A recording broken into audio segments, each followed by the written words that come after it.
Hello बच्चों, स्वागत है आपका मेरे YouTube channel #RV Info Plus पे। बच्चों, अभी तक अगर आपने चैनल को सब्सक्राइब नहीं किया तो चैनल को सब्सक्राइब करना मत भूलिएगा।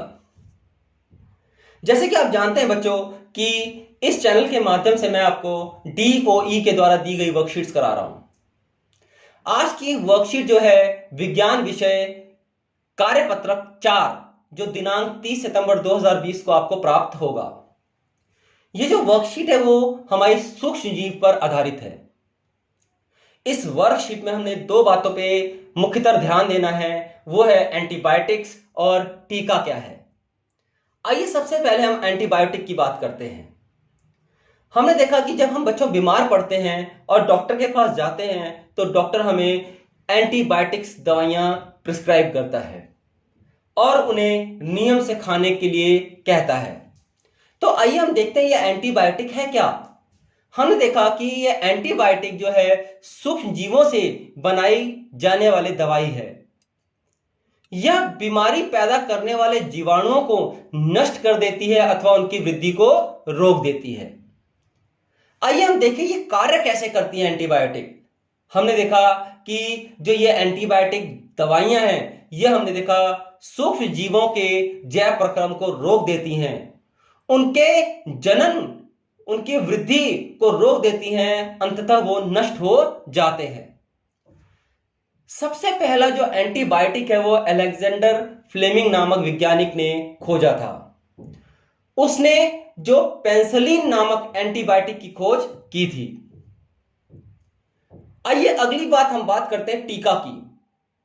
हमने देखा कि अगर आप घर में कोई छोटे बच्चे का जन्म होता है तो हमने देखा कि उसको 5 साल तक टीकाकरण उसका कराया जाता है। उसका एक टीकाकरण कार्ड या वैक्सीनेशन कार्ड भी बनाया जाता है। सरकारी अस्पतालों में ये दवाइयां मुफ्त बच्चों को दी जाती हैं। हमने देखा कि कुछ बीमारियां जैसे टीबी, चेचक, इनके विरोध में, मतलब उनको बीमारियां अभी हुई नहीं है, उनसे बचने के लिए उनके शरीर में हमने देखा उसी बीमारी से रिलेटेड कमजोर एवं मृत जीवाणु शरीर में प्रवेश करा दिए जाते हैं। अब ये जीवाणु, जो मृत कमजोर जीवाणु है, करते क्या हैं? हमने देखा कि जब भी उससे संबंधित कोई जीवाणु हमें आक्रमण करता है तो वो हमारे शरीर को सक्रिय कर देते हैं, उनको इन्फॉर्म कर देते हैं, उनको सूचित कर देते हैं कि इस प्रकार का जीवाणु हमें आक्रमण करने वाला है या कर चुका है। हमारा शरीर उनके प्रति प्रतिरक्षी उत्पन्न करने लग जाता है। अब यह प्रतिरक्षी क्या है? हमने देखा हमारे शरीर का इम्यून सिस्टम या प्रतिरक्षा तंत्र होता है। मतलब जो श्वेत रक्त कोशिकाएं होती हैं वो एक विशेष प्रकार की कोशिकाएं हमारे शरीर से जीवाणुओं से लड़ने में मदद करती हैं और हमारे प्रतिरक्षा तंत्र का निर्माण करती हैं। हमने देखा कि जो ये प्रतिरक्षी कोशिकाएं हैं या प्रतिरक्षा तंत्र है वो क्या करता है? प्रतिजीवों, मतलब जीवाणुओं से लड़कर ढिशुम ढिशुम कर उनको नष्ट कर देता है। अगर ये प्रतिरक्षी कमजोर पड़ जाते हैं और जीवाणु मजबूत हो जाते हैं तो ये हमारे शरीर को बीमार कर देते हैं। तो जो वैक्सीन है, ये टीका जो क्या करता है, ये हमारे प्रतिरक्षा तंत्र को सूचना दे देता है और शरीर उसके विरोध में प्रतिरक्षी उत्पन्न करने लग जाता है और जो जीवाणुओं को नष्ट करने में सहायता प्रदान करता है। ये प्रतिरक्षी जो है हमारे जीवन में आजीवन बने रहते हैं और रोगों से लड़ने की हमेशा तैयार रहते हैं।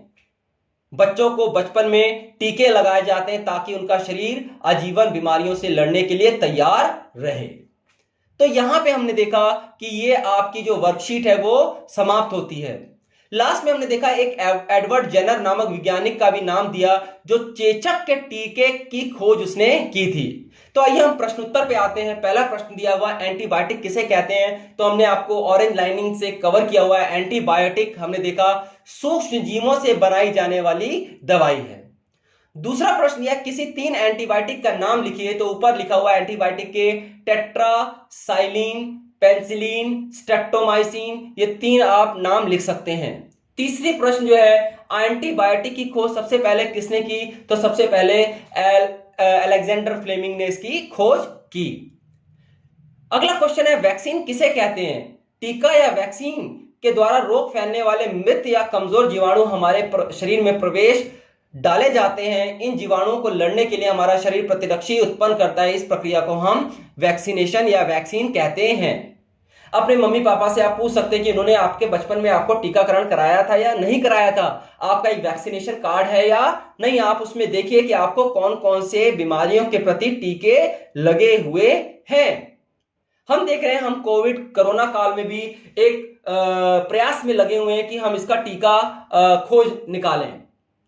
तो आशा करते हैं आने वाले समय में इसकी वैक्सीन जल्दी ही खोज ली जाएगी और हम इस बीमारी से जीवन पर्यंत तक निदान प्राप्त कर सकेंगे।